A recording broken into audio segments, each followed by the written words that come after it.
안녕하십니까. 세상 읽어주는 남자 이상훈입니다. 오늘은 모바일 AP에서 발열 이슈에 대해서 말씀드리겠습니다. 그 AP 안에 그 CPU 구성이 거의 흡사하거나 같은데도 AP 성능 차이는 나게 되어 있습니다. 이 팹리스 설계 실력이 서로 다르기 때문인데요. 이 같은 그래파스를 가지고 그림을 그려도 잘 그리는 사람이 있고 못 그리는 사람이 있는 것처럼 ARM 기반의 IP를 활용해도 팹리스마다 설계 실력이 천차만별이기 때문에 AP 성능이 달라진다는 것을 인식할 필요가 있습니다. 오늘 이 얘기를 꺼낸 것은 이 삼성 퀄컴 등이 자신의 엑시노스 스냅드래곤에 활용하는 ARM의 코어텍스 X2가 전력 효율 문제가 심각해서 모바일 AP 성능에도 나쁜 영향을 주고 있다는 소식이 외신을 타고 보도되고 있기 때문입니다. 이 스냅드래곤 8 1세대 제품, 그리고 ARM의 말리 GPU 대신 처음으로 AMD의 라데온 GPU가 활용된 엑시노스 2200, 그 디멘시티 9000 등이 모두 ARM의 코어텍스 S 시리즈의 두 번째 제품인 그 X2를 쓰고 있는데 전력 소모가 심하다는 게 드러났다는 것입니다.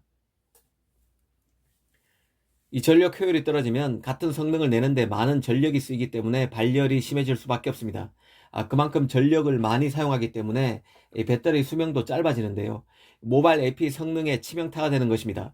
이 삼성 입장에서는 갤럭시 S21에 이어서 갤럭시 S22의 발목까지 잡았던 AP 발열 문제가 철저히 ARM의 코어텍스 S 시리즈의 성능 향상에 종속되는 문제가 생기게 됐다는 뜻이기도 합니다. 이 삼성으로서는 스스로 해결할 수 없는 문제가 되는 셈이기 때문에 앞으로 모바일 AP에서 더 고전할 가능성이 커졌습니다. 이 모바일 AP를 삼성의 갤럭시뿐만 아니라 다른 스마트폰 회사, 예컨대 그 비보, 샤오미, 오포 등 중국 업체에도 납품하면서 글로벌 AP 업체로 성장할 수 있는 여력이 줄어드는 것입니다. 여기서 일단 그 ARM의 코어텍스 프로세서 설계 라인업을 한번 살펴보겠습니다. ARM의 코어텍스 설계 라인업은 크게 A와 R, M 시리즈로 구성되어 있습니다. A 시리즈 제품은 고성능, 그 R은 빠른 반응, M은 작은 사이즈와 초전력에 특화된 IP입니다. ARM의 코어텍스 A77, A78 같은 경우는 그 고성능에 최적화된 IP라고 이해하시면 됩니다. 그런데 그 ARM의 X 시리즈는 이 고성능에 특화된 A 시리즈보다도 한 번에 처리할 수 있는 명령어와 데이터 양이 30% 이상 많은 IP입니다. 즉 최고 프리미엄 시리즈가 바로 X 시리즈인데요.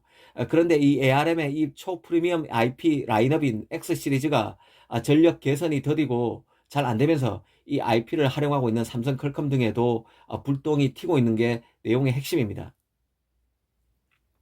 이 삼성으로서는 더 답답한 게 이 자체 커스텀 코어 개발을 접었기 때문에 이런 문제 해결점을 스스로 찾기 더 어려워졌다는 데 있습니다. 이 커스텀 코어는 ARM의 IP를 베이스로 자체적으로 자신의 제품에 최적화시킨 코어를 뜻합니다. 삼성은 지난 2019년 몽고스 팀을 해체했죠. 그래서 모바일 AP CPU 분야에서는 삼성이 커스텀 코어인 M 시리즈 개발을 완전히 접었습니다.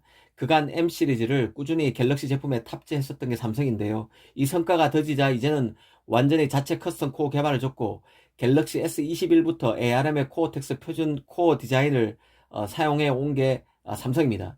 그런데 이 ARM 코어가 문제가 생겼으니 삼성으로서는 답답한 노릇일 수밖에 없습니다. 하지만 그 같은 안드로이드 진영의 퀄컴은 ARM의 코어를 기반으로 자신의 코어를 따로 만듭니다.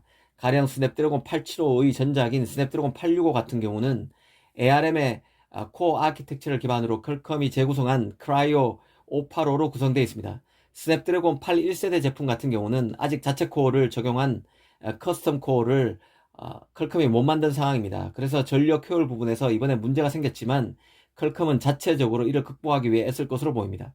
사실 그 인류 팹리스들은 자신만의 CPU IP를 갖고 있는데요. 이 통상 ARM의 라이선스 방식은 두 가지입니다. 먼저 퀄컴이나 그 몽고스 해체 전에 삼성처럼 많은 팹리스들이 ARM의 코어텍스 코어를 빌려와서 자신만의 커스텀 코어를 만들고 있습니다. 그 ARM의 라이선스 방식 두 번째는 ARM의 명령어 세트만 차용하는 형태입니다.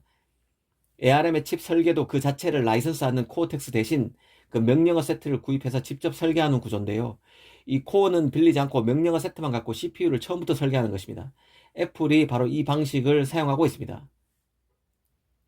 애플의 AP는 몬순과 미스트랄 코어를 사용하고 있는데요. 애플의 모바일 AP 설계 실력이 가장 뛰어나다는 평가를 받는 이유입니다.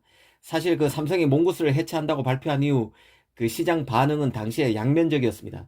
삼성이 결국 최고 팹리스에서 탈락했다는 냉정한 평가가 있었습니다. 자체 커스텀 코어를 만들지 못하는 이상 최고 레벨의 팹리스는 아니라는 진단에 따른 것이었습니다.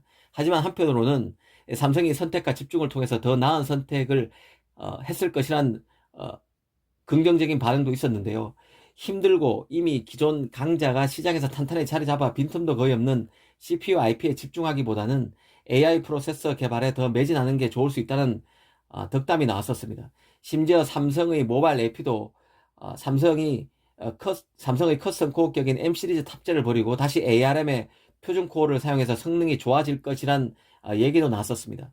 하지만 지금 돌아가는 양상을 보면 그 엑시노스는 인류 반열에서 점점 멀어지는 형국이라는 게 객관적인 평가라고 볼 수 있을 것입니다. 물론 삼성 입장에서 엑시노스의 개선 여력은 아직 있을 것입니다. 이제 막 그 AMD와 협력해서 그 엑시노스를 내놨습니다. 앞으로 AMD 라디온 GPU의 초기 버전이 더 최적화되면 엑시노스의 성능 개선 여지도 커질 것입니다. 그럼에도 꼼꼼히 들여다보면 애플보다는 삼성은 두세 수 아래, 그리고 같은 안드로이드 진영의 퀄컴에게도 한두 수 아래에 처져 있어 보이는 것도 엄연한 사실입니다. 삼성이 드러나고 있는 이런 열쇠를 뒤집을 수 있을지 지켜봐야 할 것 같습니다. 감사합니다.